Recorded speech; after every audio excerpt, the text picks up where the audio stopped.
বাংলাদেশ ব্যাংকের সংশোধিত এক্সিট পলিসিকে অকার্যকর ও দায়সারা মনে করেন ব্যবসায়ীরা। তারা বলছেন, কোনো শিল্প ব্যবসা প্রতিষ্ঠান তার দায়ের ৫% ডাউন পেমেন্টে দিয়ে এক্সিট নেওয়া সম্ভব হবে না।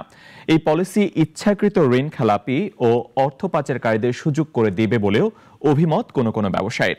সাইদ আরমানের রিপোর্ট।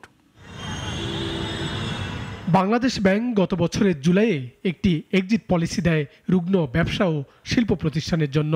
ব্যাংকের মোট দায়ের 10% জমা দিয়ে 2 কিংবা 3 বছরে দায় মুক্তির সুযোগ রাখা হয় ওই নীতিতে।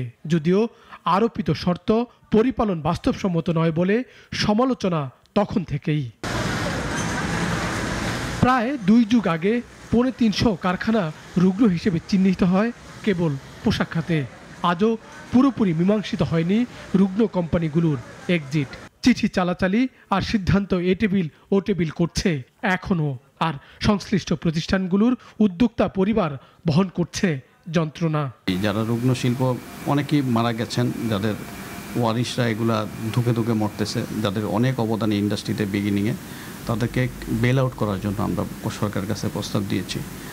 গত 10 দিন আগে আমরা অর্থ মন্ত্রণালয় এটা নিয়ে মিটিং করেছি এবং ওদেরকে আমরা এখন যে প্রস্তাবনা আমাদের আছে সরকারের কাছে সেটা হলো 50% যারা ঋণ গ্রহীতা তারা দিবে, যারা একদমই রুগ্ন শিল্প 50% তারা দিবে, আর 50% সরকারের বিশেষ তহবিল থেকে প্রদান করে কমপ্লিট টোটাল জিনিসটাকে বেল আউট করার জন্য আমরা গভর্নমেন্টের কাছে প্রস্তাব দিয়েছি। বাংলাদেশের উদ্যোক্তারা বিনিয়োগ করেন ঝুঁকি নিয়ে, ব্যবসা করেন, অর্থনীতিতে অবদান রাখেন। এসব সবারই জানা থাকলেও নিয়ন্ত্রণ বহির্ভূত কারণে ব্যবসা রুগ্ন হলে তা কেবল মালিকের গলার কাটা। ব্যাংক, কর্মী সবাই যেন চেপে ধরেন। তখন অনেক সময় একজন উদ্যোক্তা কিন্তু ব্যাংকের সঠিক সময়ে সঠিক সিদ্ধান্ত, সঠিক সার্ভিস না পাওয়ার জন্য কিন্তু বেশ বেকায়দায় পড়ে। তো তখন একজন সৎ উদ্যোক্তা উনি কিন্তু টিকে থাকতে চেষ্টা করেন, প্রাণপণ চেষ্টা করেন। একটা সময় গিয়ে হয়তো উনি আর পারেন না বা পারা হয় না, তখন উনি কোনো ঋণ পান না, উনি এক্সপোর্ট করতে পারেন না, প্রোডাকশন করতে পারেন না, তখন উনি স্ট্যাক আপ হয়ে যান, তখন উনি দায় মুক্তি চান। বাংলাদেশ ব্যাংক নতুন করে এক্সিট পলিসি হালনাগাদ করেছে।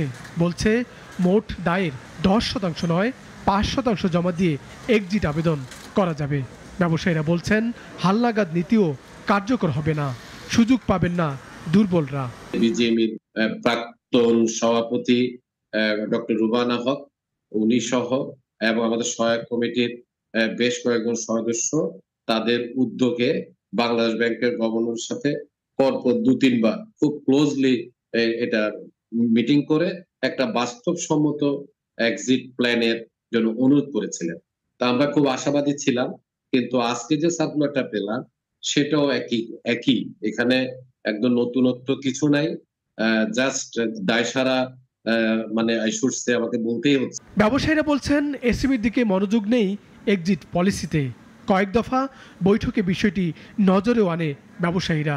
তাদের দাবি ছিল ছোটরা 1% আর বড় কারখানার মালিকরা 2% শর্ত জমা দিয়ে যাতে বেরিয়ে যেতে পারেন ব্যবসা থেকে, কিন্তু আমলে নেওয়া হয়নি তাদের সুপারিশ। 5% 2 বা 3 বছরে পরিশোধ, এটা কিন্তু কোনো ঋণ খেলাপির পক্ষে এটা দেওয়া সম্ভব না। তা আপনি যদি বিচার করেন যে 10% টাকা যদি কেউর কাছে থাকে এবং 3 বছরে যদি কেউ এই টাকা পরিশোধ করতে পারে, তাহলে তো সে ঋণ খেলাপি না, তাহলে তার অবস্থা ভালো। তাহলে এই সার্কুলারটা কিন্তু বেসিক্যালি করা হয়েছে আমার মনে হয় যারা ইচ্ছাকৃত ঋণ খেলাপি, যাদের কাছে টাকা আছে, তারা আপনার 10% বা 5% টাকাও দিতে পারবে স্থিতির উপরে এবং 3 বছরে টাকা পরিশোধ করে দিতে পারবে। জানা গেছে বিগত 1 বছরে কেবল পোশাক খাতেই রুগ্ন হয়েছে 100-র বেশি কারখানা। এই খাতে একসময় 7,000 কারখানা থাকলেও এখন সচল কারখানা 3,000-এর বেশি নয়। কিন্তু শর্তের কড়াকড়িতে ব্যাংক ফেরত পাচ্ছে না অর্থ, আর উদ্যোক্তা ও তার পরিবার বহন করছে ঋণের দায়। সাইদ আরমান, নাগরিক, ঢাকা।